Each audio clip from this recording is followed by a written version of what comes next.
32টা বছর থেকে দোয়া করি, একটা দোয়া আল্লাহ কবুল করলো না, সব আমাকে দিলাম।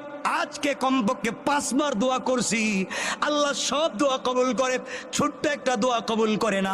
ইমামে আহমদ ইবনে হাম্বল বললেন, জোয়ান রে, জানতে চাই কি দোয়া কবুল হলো না?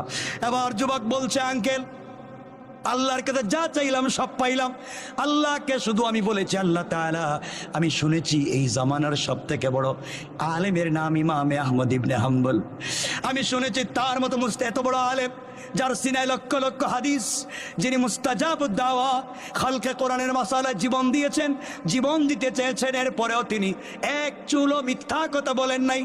একটা নজর আমি তাকে দেখতে চাই। 32টা বছর থেকে আল্লাহর কাছে আমি দোয়া করি, আল্লাহ আমার সব দোয়া কবুল করেছে, কিন্তু ইমামে আহমদ ইবনে হাম্বলকে দেখবার দোয়া কবুল করে নাই। ইমামে আহমদ ইবনে হাম্বল সহ্য করতে পারলেন না। এবার তিনি বুঝতে পারলেন আল্লাহ তাআলা তাকে এখানে কেন নিয়ে এসেছে। তিনি চিন্তায় পড়ে গেলেন, চোখের পানি ছেড়ে দিলেন। যুবক ডাক দিয়া বলছে, আঙ্কেল, আপনাকে চিনলাম না, আল্লাহ আমার সব দোয়া কবুল করেছে, এটা করে নাই। এবার ইমামে আহমদ ইবনে হাম্বল কান্না করে বলছেন, যুবক রে, আল্লাহ তোমার এই দোয়াকেও কবুল করেছেন।